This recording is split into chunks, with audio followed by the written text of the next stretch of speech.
Welcome to e-PG पाठशाला। E-PG पाठशालायां भवतां समेषां स्वागतं व्याहरामि। अहं पंकज कुमार व्यासः हरियाणा संस्कृत विद्यापीठ बगौलायां सहायकाचार्य रूपेण नियुक्तो अस्मि व्याकरण विभागे। अद्य भवतां कृते परमलघुमञ्जुषायाम् अयं 14 पाठः भवति। धात्वर्थ निरूपणस्य तृतीयः पाठः। तत्र नैयायिकमतखण्डनम् इति विशिष्य नैयायिकानां मते एव अत्र उच्यते। अत्र मुख्याः ये अंशाः भवन्ति प्रतिपाद्याः, तेषु नैयायिकानां लकारस्य कृतिवाच्यत्वे दोष निराकरण उपायः, नैयायिकयुक्ति निरासः, आख्यातार्थे धात्वर्थो विशेषणमित्यंशस्य निराकरणं, प्रथमान्तार्थ मुख्य विशेष्यक बोधः इत्यस्य निराकरणं, तन्मध्ये केचन अवान्तर विचाराः सन्ति।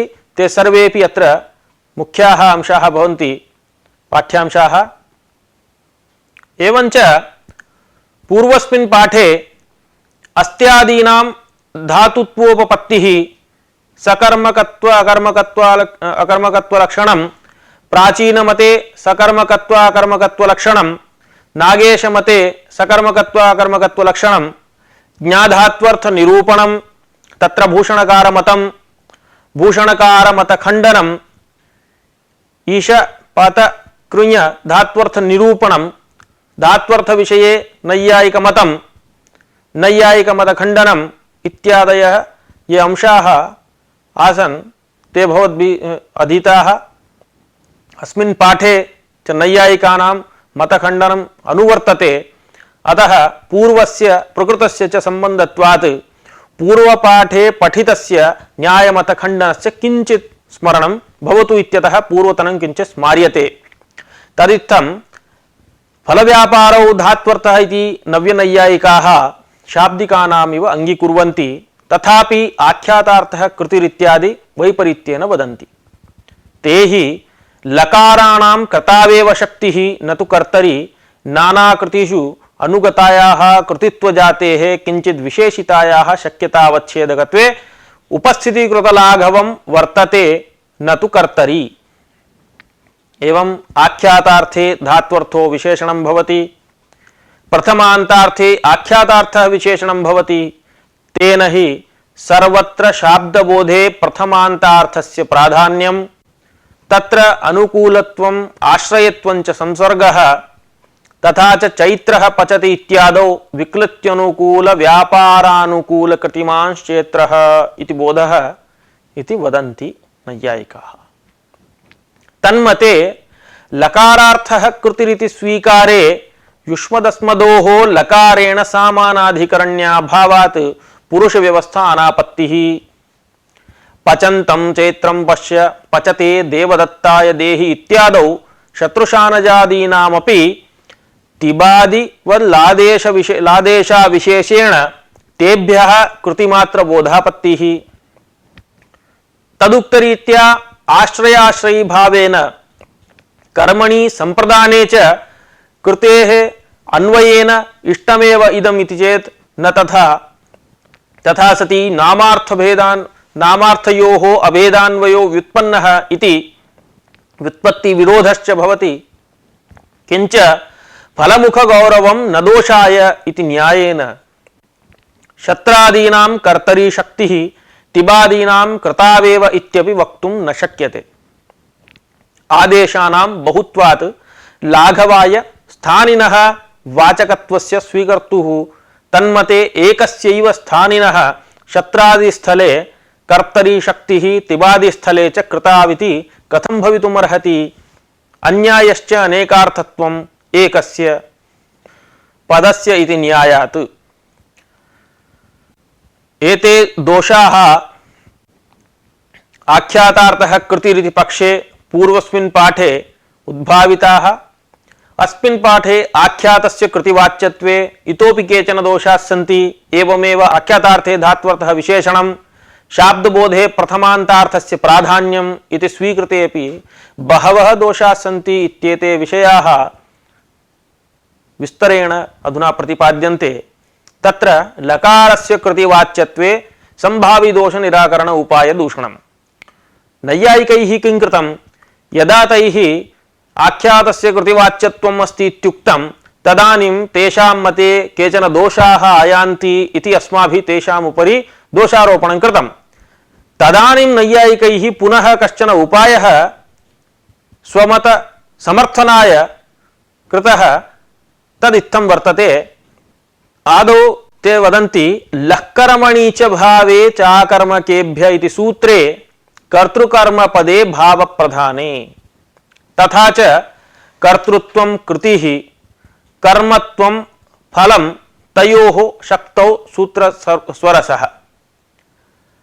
कर्मप्रत्ययान्ते पच्यते ओदनो देवदत्तेन इत्यादौ देवदत्तनिष्ठ कृतिजन्य व्यापारजन्य विक्लुप्तिमान् ओदनः इति बोधः। कर्तरीकृत इति सूत्रे तु कर्तरी इति पदस्य धर्मी प्रधानत्वात् कृत्याश्रये शत्रादीनां शक्तिः इति। एवं तैः स्वमते नाम तेषां मते अस्माभिः यद्दोषारोपणं कृतं तन्निवारणाय उपायः सूचितः। तस्य अयं भावः लक्कर्मणि च इति सूत्रे कर्तृकर्मपदयोः भावप्रधानत्वात् कर्तृत्वं नाम कृतिः नाम यत्नः कर्मत्वं फलम् इत्यनयोः अर्थयोः कर्तृकर्मपदयोः शक्तिः। कृत्याश्रये कर्तरी कृतिः प्रकारीभूता एवमेव फलाश्रयभूते कर्मणि फलं प्रकारीभूतं प्रकृतिजन्य बोधे प्रकारीभूतो धर्मः भावशब्देन अभिधीयते इति व्युत्पत्त्या भावप्रधानत्वे कृतेः फलस्य च बोधे इति बोध्यम्। प्रथमान्त मुख्य विशेष्यक बोधस्तु पच्यते ओदनः देवदत्तेन इत्यत्र देवदत्तनिष्ठाया कृतिः तज्जन्यो यो व्यापारः तज्जन्याया विक्लुप्तिः तदाश्रयः ओदनः इति कृत्वा प्रथमान्त मुख्य विशेष्यक बोधोपि पच्यते ओदनः देवदत्तेन इत्यत्र जायते। कर्तरीकृत इति सूत्रे तु कर्तरी इति पदस्य धर्मी प्रधानत्वात् कृत्याश्रय रूप धर्मी बोधकत्वात् कृत्याश्रय नाम कर्तरी शत्रादीनां प्रत्ययानां शक्तिः इति एतत् सर्वं यदुक्तं तैः तस्य अयमाशयः आसीत्। अनया रीत्या नैयायिकैः यदुक्तं तन्न संभवति इति तदुक्तोपायस्य निराकरणं क्रियते। लक्कर्मणि च भावे चाकर्मकेभ्य इति सूत्रे द्वौ चकारौ लः कर्मणि च भावे च अकर्मकेभ्य इति द्वौ चकारौ वर्तेते। तत्र प्रथमचकारेण कर्तरीकृत इति सूत्रात् कर्तरी इति अनुकृष्यते। द्वितीयेन सकर्मकाणां समुच्चयः उच्यते। कर्तरीकृत इति सूत्रे धर्मी प्रधानमेव कर्तरीपदम्। तत्र यदि पाचको देवदत्तः इत्यादौ विक्लत्त्यनुकूल भावनाश्रय भिन्नो देवदत्तः इति सामानाधिकरण्येन अन्वय सिद्धये कर्तृपदम् आश्रयबोधकं तदा सूत्रे अस्मिन्नपि तथैव ततः एव तदनुवृत्तेः। नाम तत्र यदि धर्मी प्रधानं कर्तरीपदं तदेव धर्मी प्रधानं कर्तरीपदम् अत्रापि अनुवर्तते। तेन कर्तरीकृत इति सूत्रस्थं कर्तरीपदम् आश्रयपरः लकर्मणि इत्यत्र तु तदेव कर्तृत्वपरमिति कथं वा उपपद्यते। अर्थात प्रथम सूत्रे धर्मी प्रधानम् उत्तर सूत्रे तु धर्म प्रधानमिति वैषम्ये बीजाभावात् तथा वक्तुम् अशक्यत्वात् नैयायिकोक्त दोषोद्धारण उपायः अयम् असङ्गतः। एवमेव शत्रादीनां स्थान्यर्थाभिधान समर्थस्यैव आदेशत्वम् इति न्यायेन स्थान्यर्थेन निराकांक्षत्वात् आकांक्षित विधानं जायः इति न्यायात् कर्तरीकृत इत्यनेन शक्तिग्रहाभावात्। अन्यथा देवदत्तेन शय्यमाने यास्यमाने च यज्ञदत्तो गतः इत्यादौ शानजनापत्तेः। अस्य अयं भावः तार्किकाणां युष्माकं मते स्थानिनामेव वाचकत्वम् इति युष्माभिः उच्यते। स्थानिनः अर्थस्य अभिधाने शक्तः एव आदेशः कथ्यते। तथा च स्थानिनः अर्थेनैव आदेशस्यापि अर्थबोधो जातः तदर्थबोध विषयिणी च आकांक्षा समाप्ता इति निराकांक्षितस्य विधानं नोचितम् इति रीत्या कर्तृकृत इति सूत्रं शक्तिग्रहं न साधयति तत्र ज्ञानमेव नोत्पद्यते। अन्यथा निराकांक्षितस्यापि विधानेन कर्तृकृत इत्यनेन कृत्प्रत्ययानां कर्तरि एव शक्तिग्रह बोधने भावे अर्थे विहित लकाराणां स्थाने लटः शत्रुशान च प्रथमा समानाधिकरणे इति सूत्रेण शानजादेश असंभवः। तस्मात् लक्कर्मणि च भावे च आकर्मकेभ्य इत्यनेन शक्तिग्रहः स च तिङन्ते शत्राद्यन्ते च समानरूपेणैव भवति। एवञ्च तिङन्ते कृतिः तस्याः आश्रयत्वेन सम्बन्धेन चैत्रादौ अन्वयः इति वक्तुं न शक्यते। अपि च नामार्थयोः अभेदान्वयानुरोधात् पचन् चेत्रः इत्यादौ शत्रादीनां कर्तरि शक्तिरस्तु तिबादीनां तु कृतावेव इत्युक्ते यथा पचन् देवदत्तः इत्यादौ अभेदान्वयानुरोधात् कर्तृवाचकत्वं तथैव पचति कल्पं पचति रूपं देवदत्तः इत्यादौ तिङन्तस्थलेपि कर्तृवाचकत्वं स्वीकार्यम्। अत्रापि वैषम्य बीजं किमपि नास्ति। अतः इदमपि शत्रादीनां कर्तरि शक्तिः तिबादीनां तु कृतावेव इति मतम् अयुक्तमेव। किञ्च आख्यातस्य कृतिवाच्यत्वं नाम कृत्यर्थत्वं स्वीकुर्वतां युष्माकं मते रथो गच्छति इत्यत्र रथस्य अचेतनत्वात् यत्नशून्यत्वेन व्यापारे आश्रयत्वे वा आख्यातस्य लक्षणा। तत्र आख्यातस्य व्यापारे अर्थे येन गमनानुकूलो यो व्यापारः तद्युक्तो रथः इत्यर्थः लक्षणाया स्वीक्रियते। एवं यदि अश्वासंयुक्ते रथे स्थितेपि रथो गच्छति इति प्रयोगापत्तिरुच्यते तदायं विकल्पो यदाश्रयत्वे लक्षणा तेन आख्यातस्य आश्रयतार्थे तिङन्तपदस्य लक्षणा इत्यर्थः। तथा सति गमनानुकूल व्यापाराश्रयतायुक्तः रथः इत्यर्थो लभ्यते इत्यनया रीत्या आश्रये लक्षणा स्वीकारे लक्षणारूपवृत्ति स्वीकारे लक्ष्यतावच्छेदक प्रयुक्तं गौरवमेव। तथैव अभिहितत्व अनभिहितत्व व्यवस्थायाश्च भंगः स्यात्। तथा हि अनभिहिते इत्यधिकृत्य कर्मणि द्वितीया कर्तृकरणयोस्तृतीया इत्यादि सूत्रैः अनभिहिते एव कर्तरि तृतीया अनभिहिते एव कर्मणि द्वितीया इत्यादिकं विधीयते। तार्किकाणां मते च आख्यात प्रत्ययेन कृतेरेव अभिहितत्वं न तु कर्तुः कर्मणश्च। एवञ्च चैत्रः ओदनं पचति इत्यत्र चैत्रपदात् तृतीया स्यात् प्रथमा च न स्यात्। चैत्रेण तण्डुलं पच्यते इत्यत्र तण्डुलपदात् द्वितीया स्यात् प्रथमा च न स्यात्। यदि च युष्माभिः स्वमतसमर्थनाय एवमुच्येत द्वेकयोर्द्विवचने एकवचने अनभिहिते इत्यनयोः सूत्रयोः कर्मणि द्वितीया कर्तृकरणयोस्तृतीया इति सूत्राभ्यां सह एकवाक्यतया अनुक्त संख्याके कर्मणि द्वितीया अनुक्त संख्याके कर्तरि तृतीया इत्याद्यर्थेन अनभिहितत्व अभिहितत्व व्यवस्था संगच्छते इति चेत् न तथा। अभिधानञ्च तिङ्कृत्तद्धित समासैः इति सिद्धान्तेन तिङः संख्यावाचकत्वात् तिङा संख्याभिधानं प्रसिद्धम्। कृत्तद्धित समासानां संख्यार्थत्वाभावेन तैः अभिधानम् अप्रसिद्धम् इत्यतः त्वदुक्तरीत्या नाम त्वदुक्त नैयायिकोक्तरीत्या अनभिहितत्व व्यवस्थायाः असंभव एव। एवमेव आख्यातस्य कृतिवाच्यत्वं यदुक्तं तदपि न संभवति। यतो भाष्ये यत्नस्य व्यापार सामान्यत्वमेव उक्तम्।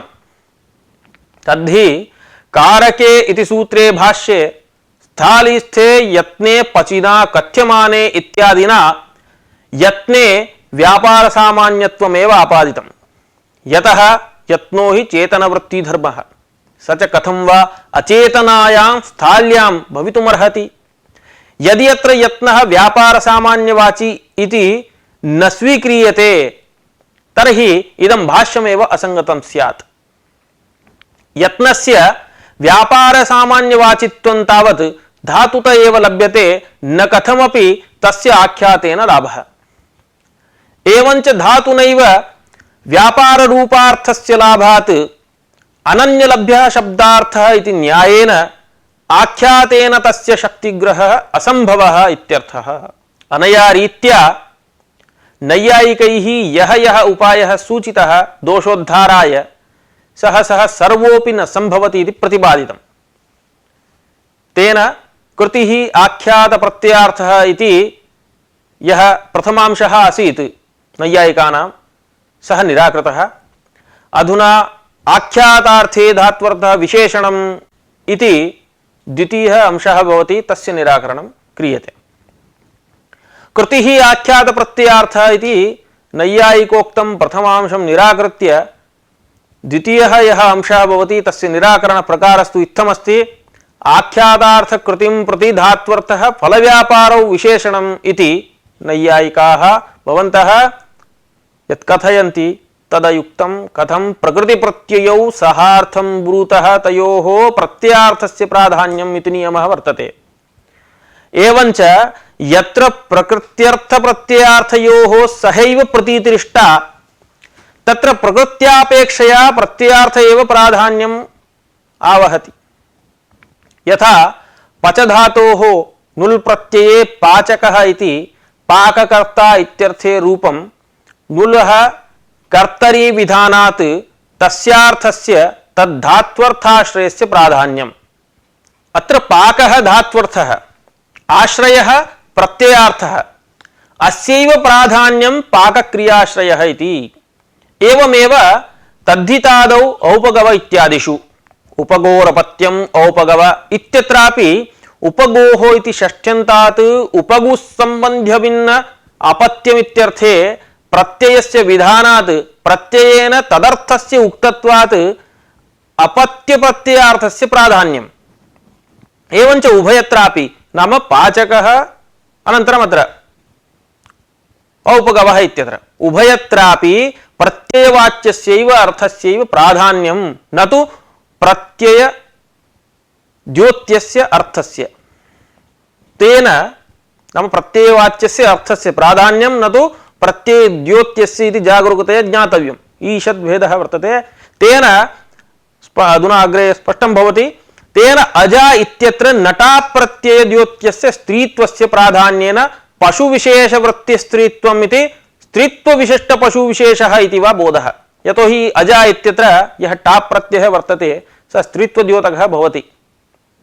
अतएव अजादीनाम् अकारान्तस्य वाच्यं यस्त्रीत्वं तत्र द्योत्ये टाप् स्याद् इति उक्तं कौमुद्याम्। अस्तु, तत्र प्रकृते एतावदेव द्योत्यत्वमेव अपेक्षितं, तत् स्वीकृत्य एवञ्च टाप् प्रत्यये द्योत्यस्य स्त्रीत्वस्य प्राधान्येन पशुविशेषवृत्तिस्त्रीत्वमिति स्त्रीत्वविशिष्टपशुविशेषः इति वा बोधः। प्रकृतिप्रत्ययार्थयोः इत्यादि नियमः उत्सर्गनियमः। नियमस्य अस्य भावप्रधानमाख्यातं सत्त्वप्रधानानि नामानि इति यास्कवचनम् अपवादः वर्तते। तेन किं सिद्ध्यति इत्युक्ते यत् तिङन्तरूपे आख्याते भावस्य नाम क्रियायाः एव प्राधान्यं न तु प्रत्ययार्थस्य। भावप्रधानम् आख्यातम्। तथा हि अयमर्थः कथं लब्धः इत्युक्तौ आख्यातं नाम तिङन्तः न तु तिङन्तः इति। आख्यातं तिङन्तः, भावप्रधानं नाम भावः क्रियाप्रधानं यत्र तादृशम् इति। एवं नामानि सुबन्तानि प्रातिपदिकानि सत्त्वप्रधानानि द्रव्यं प्रधानं यत्र सुबन्तेषु तानि। अत्र क्रियारूपार्थस्तु धातुनैव प्रतिपाद्यते। तेन धात्वर्थ व्यापारस्यैव प्राधान्यं न तु तस्य आख्यातार्थं प्रति विशेषणत्वम् इति सिद्ध्यति। यच्च नैयायिकाः आख्यातपदेन तिङ् प्रत्ययमात्रमर्थमादाय भावप्रधानमित्यत्र बहुव्रीहि स्थले तत्यक्त्वा षष्टि तत्पुरुषमाश्रित्य भावस्य क्रियारूपस्य नाम क्रियारूपार्थस्य प्राधान्यम प्रधानम नाम प्रधानम इत्युक्ते प्राधान्यतावत् इति तत्र प्रधानम इत्यत्र प्राधान्यतावत् इति यत्र वर्तते तत्र एकदेशे प्राधान्ये षष्ट्यन्तार्थस्य अन्वयः क्रियारूपार्थश्च आख्यात प्रत्ययार्थो नाम भावद्योतित प्राधान्यम आख्यातम इति कल्पयित्वा नैयास्क वचन विरोधः इति वदन्ति। नाम अस्माभिः बहुव्रीः स्वीकृतः एते षष्टि तत्पुरुषं स्वीकृत्य तत्र विरोधः नास्ति यास्क वचनस्य इति कथयन्ति। तत् कथमपि न संगच्छते यतः आख्यातमाख्यातेन क्रिया सातत्ये इति मयूरव्यंस्कादि गणपाठ पठित गणसूत्रे आख्यात पदेन तिङन्तस्यैव ग्रहणं कृतमस्ति न तु तिङ् प्रत्यय मात्रस्य। यदि हि यास्कस्यापि प्रत्ययार्थस्यैव प्राधान्यम् अभिमतं स्यात् तर्हि उत्सर्गेणैव निर्वाहे प्रकृति प्रत्ययार्थयोः प्रत्ययार्थस्य प्राधान्यमिति उत्सर्गेणैव निर्वाहे विशेषवचनस्य अस्य सत्वप्रधानानि भावप्रधानमाख्यातं सत्वप्रधानानि नामानि इति विशेषवचनस्य व्यर्थता आपद्येत। तेन आख्यातस्य तिङन्तमेव अर्थः तत्र च क्रियायाः एव प्राधान्यम् इति पर्यवस्यति। अनया रीत्या आख्यातार्थे धात्वर्थो विशेषणमिति द्वितीयांशस्यापि निराकरणं जातम्। तेषां मते आख्यातार्थे धात्वर्थो विशेषणमिति द्वितीयांशः आसीत् तन्निराकृत्य तृतीयः अंशः भवति प्रथमान्तार्थ मुख्य विशेष्यक शाब्दबोधः इति। अधुना तत् निराकरणाय अयम् उपक्रमः ते धात्वर्थमाख्यातार्थं प्रति आख्यातार्थं च प्रथमान्तार्थं प्रति विशेषणम् इति स्वीकृत्य प्रथमान्तार्थ मुख्य विशेष्यक शाब्दबोधं स्वीकुर्वन्ति।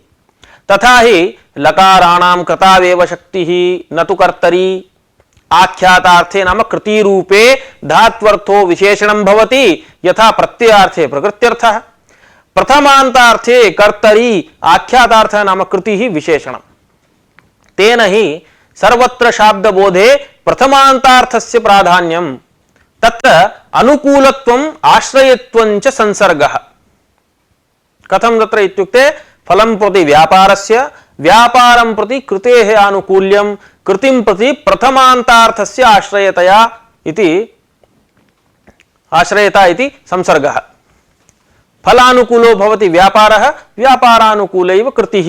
एवञ्च चैत्रः तण्डुलं पचति इत्यादौ तिङ्वाच्यः कृतिः प्रथमान्तार्थे चैत्रादौ प्रकारीभूय भासते। धात्वर्थ व्यापारस्तु कृतौ अनुकूलता संबंधेन प्रकारतया भासते। तथा च चैत्रः तण्डुलं पचति इत्यादौ तण्डुलकर्मक विक्लिप्त्यनुकूल व्यापारानुकूल कृतिमांश्चेत्रः इति बोधो जायते। अयं हि प्रथमान्तार्थ मुख्य विशेष्यक बोधः अस्माकं शाब्दिकानां मते न युज्यते। यतः शाब्दिकमदे पश्यमृगो धावति इत्यादौ मृगकर्तृक धावनं दृशिक्रियायाः कर्म इति प्रधानं दृशिक्रियैव। तथा च मृगकर्तृक धावन कर्मकं प्रेरणा विषयीभूतं त्वत्कर्तृकं दर्शनमिति बोधः तत्र मृगो धावति इत्यत्र विशेष्यभूत धावन रूपार्थवाचकस्य धावति इत्यस्य कर्मत्वेपि प्रातिपदिकत्वाभावात् नाम प्रत्ययान्तेन प्रातिपदिकत्वाभावात् इत्यर्थः। तेन न द्वितीया कर्मत्वं तु संसर्गमर्यादया भासते। संसर्गमर्यादा नाम प्रकृते पश्य इति पदे विद्यमाना आकांक्षा। तया आकांक्षा हि पारिभाषिकत्वेन संसर्गमर्यादा इत्युच्यते। एक पदार्थे अपर पदार्थस्य संसर्गः संसर्गमर्यादया भासते इति वचनात्। एवञ्च संसर्गमर्यादा अत्र कथं प्रकृते पश्य इति पदे विद्यमान आकांक्षा तया आकांक्षया भासते इति। मृग इत्यत्र तु प्रातिपदिकत्वेपि अप्राधान्यात् न द्वितीया। अत्रार्थे भाष्य निदर्शनम् इत्थमस्ति पचति भवति इत्यत्र पचि क्रिया कर्तृका सत्ता इति बोधः। पच्यादयः क्रियाः भवति क्रियायाः कर्तृयो भवन्ति इति भूवादिसूत्रस्थ भाष्यात् तथा अर्थलाभात् अस्माभिः तथा उच्यते। तत्र हि भाष्ये का तर्हीयं वाचो युक्तिः पचति भवति त्वं पचसि भवसि पक्ष्यति भवति इति शेषा वाचो युक्तिः पच्यादयः क्रिया भवति क्रियायाः कर्तृयो भवन्ति इत्युक्तम्।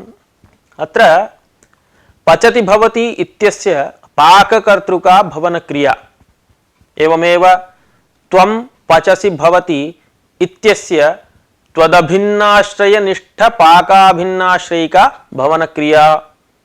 तथैव पक्ष्यति भवति इत्यस्य भविष्यत्कालिक पाकाभिन्नाश्रयिका भवन क्रिया इति बोधः वर्तते।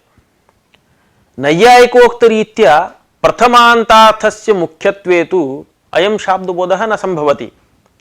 तत्र त्वं पचसि भवति इत्यत्र भवसि इत्यापत्तिः स्यात्। नाम भवति इत्यपेक्षया भवसि इति स्यात्। युष्मदर्थस्यैव तत्र प्राधान्येन भवति क्रियायाः कर्तृत्वापत्तिश्च। वैयाकरणमते तु पाकक्रियायाः एव प्राधान्यात् भवति इति प्रथमपुरुषोपपत्तिः भवति। तदुक्तं भर्तृहरिणा अपि एतस्य संगतिः तत्र भवति। सुबन्तं हि यथानेकं तिङन्तस्य विशेषणं तथा तिङन्तमप्याहुः तिङन्तस्य विशेषणम् इति। अनया कारिकयापि स्पष्टमेव यत् अनेकं सुबन्तं यथा तिङन्तस्य विशेषणं भवति तद्वत् तिङन्तमपि तिङन्तस्य विशेषणमिति। यथा देवदत्तः पूर्वं स्नाति अर्चति पचति भुङ्क्ते ततो व्रजति इत्यादौ व्रजति क्रियायाः एव प्राधान्यम्, अन्यासां तु तद्विशेषणत्वमेव। तेन शाब्दबोधे क्रियायाः एव प्राधान्यं भवति न तु प्रथमान्तार्थस्य इति। तार्किकास्तु नाम नैयायिकास्तु अन्यदेश संयोगानुकूल धावनानुकूल कृतिमन् मृगकर्मकं प्रेरणा विषयीभूतं यद्दर्शनं तदनुकूल कृतिमास्त्वम् इति बोधं स्वीकुर्वन्ति। परन्तु एवं बोधे स्वीकारे विशेष्यभूतार्थवाचक मृगशब्दस्य प्रातिपदिकत्वात् द्रशिक्रियाकर्मत्वाच्च द्वितीयापत्तौ धावन्तं मृगं पश्य इतिवत् पश्य मृगं धावति इति अनिष्टम् आपद्येत। पश्य मृगं धावति इति प्रयोगे तु मृगस्य द्वितीया विभक्त्यन्तत्वेन धावतेः प्रथमा भिन्न विभक्ति समानाधिकरण्यात् अप्रथमा समानाधिकरणे नाम प्रथमेतर विभक्त्यंत समानाधिकरणे शत्रुशानचोः नित्यत्वात् पश्य मृगो धावति इति प्रयोगस्य विलये सति धावन्तं मृगं पश्य इत्यापत्तेः प्रकृत प्रयोग एव न स्यात्। नाम पश्य मृगो धावति इति प्रयोग एव न स्यात्। न च तमिति कर्म अद्याहार्यम्। पुनः नैयायिकाः किं कुर्वन्ति तत्र प्रथमान्तार्थत्वं नाम द्वितीयापत्तिः अस्माभिः आपादिता तत्र तम् इति मध्ये अध्यारत्य तत्र प्रथमैव भवतु द्वितीया न भवति कर्म अनेन उक्तं भवति इत्यादि रीत्या यद् अपलपन्ति तस्य अपलापस्य इदम् अधुना उच्यते। न च तम् इति कर्म अध्याहार्यं तेन धावनानुकूल कृतिमान् मृगः इत्येकः बोधः तत्कर्मक दर्शन निरूपित आश्रयतावान् त्वम् इति अपरः बोधः। एवञ्च न द्वितीयापत्तिः इति वाच्यम्। तथोक्ते भाष्यसम्मत एकवाक्यता भंगापत्तेः। यतः भाष्ये तावत् पश्य मृगो धावति इत्यत्र मृगकर्तृक उत्कटधावनं दृशिक्रियायाः कर्म प्रधाना दृशिक्रिया तत्र धावन क्रियायाः कर्मत्वेन अन्वयः इत्युक्त्वा एकवाक्यता संपादिता। तमिति अद्याहृते तु तत्र वाक्यद्वयं स्यात् तेन एकवाक्यता भंगः आयाति। तथा च भाष्य विरोधः एवमपि नैयायिकाः द्वितीयापत्ति वारणाय तदुद्धरण प्रयासं कुर्वन्ति।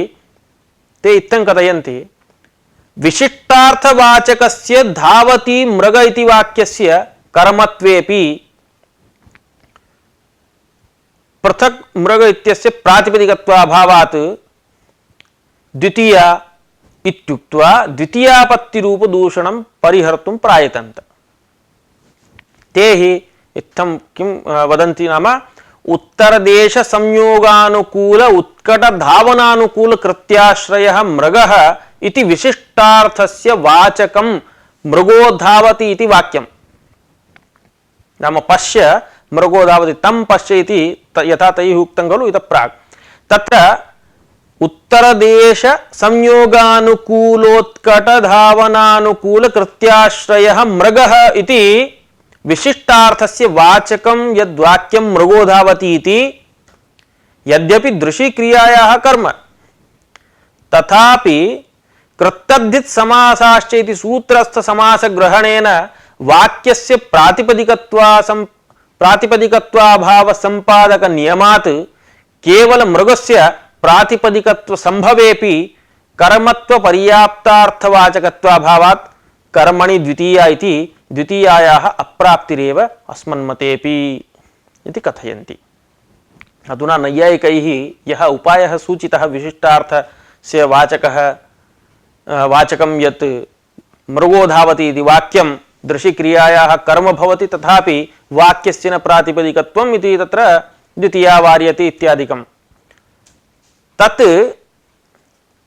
तदपि नाम अत्र न संगच्छते इति कथम् इत्युक्ते त्वदुक्तरीत्या नाम नैयायिकोक्तरीत्या विशिष्टार्थवाचकस्य धावति मृग इति वाक्यस्य कर्मत्वेपि पृथक् मृग इत्यस्य प्रातिपदिकत्वाभावान्न द्वितीया प्रसंगः इति वक्तुमेव न शक्यते। अनभिहिते इत्यधिकारसूत्र प्रघट्टके अभिधानञ्च तिङ्कृत्तद्धित समासैः इत्येतत् परिगणन प्रत्याख्यान भाष्य रीत्या द्वितीयापत्तिः अस्ति एव, अनभिहिते एव द्वितीयादि विधानात्। तथा हि तत्र भाष्ये कटं भीष्मं कुरु इत्यादौ विशेष्य कटशब्दात् उत्पन्न द्वितीयायाः कर्मत्वस्य उक्तत्वात् विशेषणीभूत भीष्म शब्दात् द्वितीया न स्यात्। अतः परिगणनं भाष्ये कृतं। नाम विशेष्य कटशब्दः वर्तते, तत्र तु द्वितीया, तत्र कर्मत्वस्य उक्तत्वात् विशेषणीभूतं यत् पदमस्ति भीष्म इति तस्मात् न स्यात्, तस्मात् परिगणनं कर्तव्यम् इति अभिप्रायः। तत् परिगणन प्रत्याख्यानञ्च सर्वकारकाणां साक्षात् स्वाश्रयद्वारा वा अरुणाधिकरण न्यायेन भावनान्वय स्वीकारात्। नाम तद्भाष्यं यत् प्रत्याख्यातं तद्भाष्ये तत् परिगणनं यत् प्रत्याख्यातं भाष्यकारैः तत्र बीजं किम् इत्युक्ते सर्वकारकाणां साक्षात् स्वाश्रयद्वारा वा अरुणाधिकरण न्यायेन भावनान्वय स्वीकारो वा इति। अत एव उक्तं भाष्ये कटोपि कर्म भीष्मादयोपि इति। कटोपि कर्म भीष्मादयोपि इति तत्र कटनिष्ठ कर्मत्व उक्तावपि भीष्मत्वादि गुण विशिष्ट कर्मत्व अनुक्तेः तस्मात् द्वितीया इति तात्पर्यम्। नाम भीष्मत्वादि गुण विशिष्ट कर्मत्व तु अनुक्तमेव, तर्हि अनुक्ते कर्मणि द्वितीया भवति इति तेन द्वितीया सिद्ध्यति, तस्मात् तत्र परिगणनस्य प्रत्याख्यानं कृतम्। उभयो तर्हि कथं तत्र विशेषण विशेष्य भावेन अन्वय इत्युक्ते उभयोः पश्चात् परस्परम् अन्वयस्तु विशेषण विशेष्य भावेन भवति। तेषाम् अन्वयः कथम् इत्युक्ते विशेषण विशेष्य भावेन पश्चात् अन्वयः भवति। एवमेव एतादृशः अन्वयः अरुणाधिकरणे स्वीकृतः वर्तते मीमांसकैः। तत्र अरुणाधिकरणे अरुणया पिङ्गाक्षेकहायिन्या शोभं क्रीणाति इत्यत्र क्रयणक्रियायां मीमांसकैः अयमेव अन्वयः आदृतः। तत्र अरुणाधिकरणस्य कः अभिप्रायः इत्युक्ते विवृणोमि। तत्र ज्योतिष्टोम प्रकरणे ज्योतिष्टोमयाग प्रकरणे अरुणया पिङ्गाक्षा एकहायिन्या सोमं क्रीणाति इति श्रूयते। इत्यत्र अरुण इति प्रकृतिभागः, क्रीधातुश्च अभिधात्री श्रुतिः। क्रीणाति इत्यत्र आख्यात प्रत्ययः विधात्री श्रुतिः। अरुण शब्दः अन्वय व्यतिरेकाभ्यां गुणवचनः अरुणत्व जातिवचनश्च। तृतीयया च शक्यस्य गुणस्यैव सोमकरणय साधनत्वं बोध्यते। नाम अरुणया इति तत्र तृतीयाया श्रूयते, तया शक्यस्य गुणस्यैव सोमक्रयण साधनत्वं बोध्यते, तच्च अनुपपन्नं नोपपद्यते। कथं नाम क्रयणं नाम कञ्चित् पदार्थं दत्वा कस्यचित् पदार्थस्य ग्रहणं। यथा वयम् आपणं गत्वा धनं दत्वा, नाम धनम् इत्युक्ते यत्किञ्चित् दत्वा अथवा पूर्वकाले एकं पदार्थं दत्वा ततः अन्यत् स्वीक्रियते स्म, तद्वत् कञ्चित् पदार्थं दत्वा कस्यचित् पदार्थस्य ग्रहणं क्रयणं। दानं ग्रहणं च मूर्तपदार्थस्यैव सम्भवति, न तु अमूर्तस्य गुणमात्रस्य। अधुना नीलं दद्यात् इति कथं सम्भवति? एवञ्च अमूर्तस्य गुणमात्रस्य दानं वा ग्रहणं वा न सम्भवति।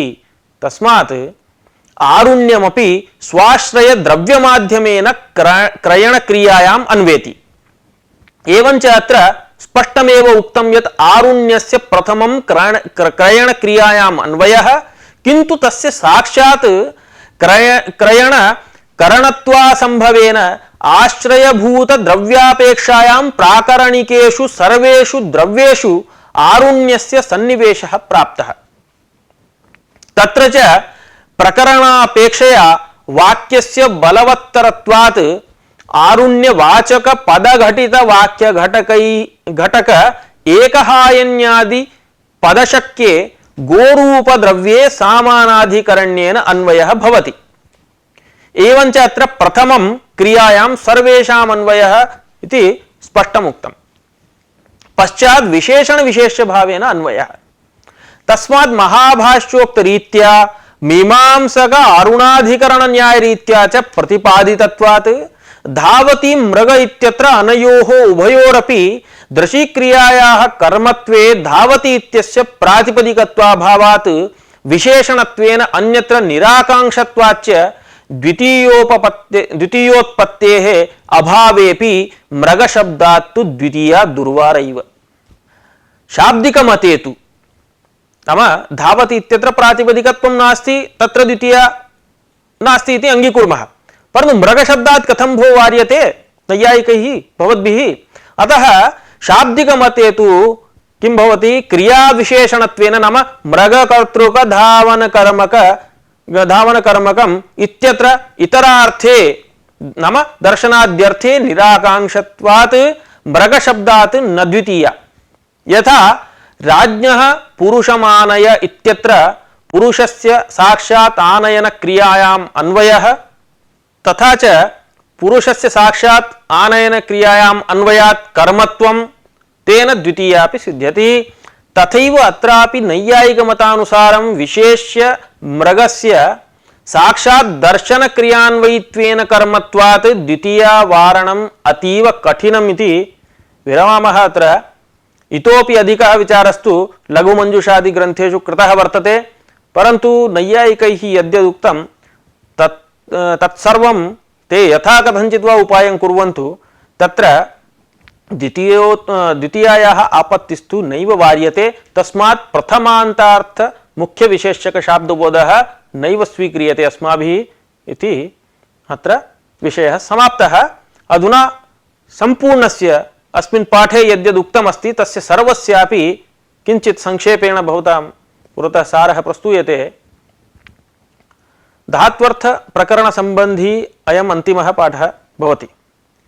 तत्र प्रथमतः नैयायिकमतखण्डनाय या युक्तयः प्रदर्शिताः तासां विचारः प्रवृत्तः विस्तरेण।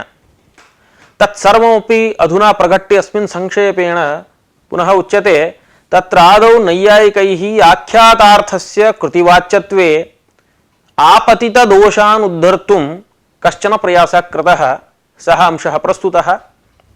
तथा हि लक्कर्मणि च भावे चाकर्मकेभ्य इति सूत्रे कर्तृकर्मपदे भावप्रधाने तथा च कर्तृत्वं कृतिः कर्मत्वं फलं तयोः शक्तौ सूत्रस्वरसः कर्म प्रत्ययान्ते पच्यते ओदनो देवदत्तेन इत्यादौ देवदत्तनिष्ठ कृतिजन्य व्यापारजन्य विक्लुत्तिमान् ओदनः इति बोधः कर्तरीकृत इति सूत्रे तु कर्तरी इति पदस्य धर्मी प्रधानत्वात् कृत्याश्रये शत्रादीनां शक्तिः इति तद्ग्रन्थकार मतरीत्या क्रमेण एकैकोऽपि अंशः स्वमत समर्थने नैयायिकैः आदृतः तस्य निराकरणं च कृतम्। तत्र मुख्यं शत्रादीनां कर्तरी शक्तिः तिबादीनां तु कृतावेव इति मतं वैषम्ये बीजाभावात् निराकृतम् अस्माभिः। यतः यत् कर्तरी इति पदं लक्कर्मणि इति सूत्रे सम्बध्नाति तदैव शत्रुशानजादे स्थलेपि तत्र एकत्र तु धर्मी प्रधानः अपरत्र धर्म प्रधानः इति कथं वा वक्तुं शक्यते। एकस्यैव कर्तृपदस्य भिन्न भिन्न अर्थे शक्ति कल्पनम् अनुचितम्। किंच कृतिवाच्यत्वे रथो गच्छति इत्यादौ आश्रये लक्षणा स्वीकारोपि गौरवाय भवति इत्यपि प्रतिपादितम्। यत्नः इत्यस्य व्यापार सामान्यम् इत्यर्थस्य कारके सूत्रभाष्य प्रयोगात् कारके इति सूत्रभाष्य प्रयोगात् स्थालीस्थे पचिना कथ्यमाने यत्ने पचिना कथ्यमाने इत्यस्मात् लब्धत्वात् धातुत एव तल्लाभः इति स्पष्ट प्रतीतेः नैयायिकानां कृतौ शक्तिकल्पनमपि शक्तिकल्पनस्यापि असंभव एव। ततः आख्यातार्थे धात्वर्थो विशेषणम् इत्यंशः निराकृतः। तत्र प्रकृति प्रत्ययौ सहार्थं ब्रूतः तयोः प्रत्यार्थस्य प्राधान्यम् इति यास्कवचनस्य अपवादभूतात् भावप्रधानमाख्यातं सत्त्वप्रधानानि नामानि इति वचनात् तिङन्ते क्रियायाः एव प्राधान्यलाभात् न प्रत्यार्थस्य प्राधान्यम् इति विस्तरेण निरूपितम्। भावप्रधानमित्यत्र बहुव्रीहिः इत्यंशश्च मध्ये सूचितः। नैयायिकोक्तस्य षष्ठी तत्पुरुषस्य निराकरणाय। ततः प्रथमान्तार्थ मुख्य विशेषक शाब्दबोधः तार्किक मते यद्भवति तन्निराकृतं भाष्य प्रामाण्येन अरुणाधिकरण न्याय विरोधेन च। तत्र नैयायिकैः पश्चिमृगो धावति इत्यत्र द्वितीयापत्तिरूप दोषः कथमपि परिहर्तुं शक्यः इति तैः यः प्रयासः कृतः स च प्रयासः व्यर्थ एव। यतोहि कथमपि परिहर्तुम् अशक्य एव सः दोषः। तत्परिहाराय तम् इति तत्र वाक्ये अध्यारीयते चेत् भाष्योक्तायाः एकवाक्यतायाः भङ्गः भवति। शाब्दिकमते पश्यमृगो धावति इत्यादौ मृगकर्तृकं धावनं दृशिक्रियायाः कर्म प्रधानं दृशिक्रियैव तथा च मृगकर्तृक धावन कर्मकं प्रेरणा विषयीभूतं त्वत्कर्तृकं दर्शनमिति बोधः भवति। तत्र मृगो धावति इत्यत्र विशेष्यभूत धावन रूपार्थवाचकस्य धावति इत्यस्य कर्मत्वेपि प्रातिपदिकत्वाभावात् नाम प्रत्ययान्तेन प्रातिपदिकत्वाभावात् द्वितीया न भवति। कर्मत्वं तु संसर्गमर्यादया भासते। एवं भाष्य विरोधात् अरुणाधिकरण न्याय विरोधाच्च नैयायिक रीत्या प्रथमान्त मुख्य विशेषक शाब्दबोधः न युक्तः तस्मात् तत्सर्वं त्यक्त्वा अस्मदुक्तः शाब्दिकोक्तः व्यापार मुख्य विशेषक शाब्दबोध एव स्वीकार्यः इति परम सिद्धान्त अनया रीत्या सर्वं सुस्थं भवति। अनया रीत्या समाप्तोऽयं पाठः। धात्वर्थ विषयश्च समाप्तः। शुभम्।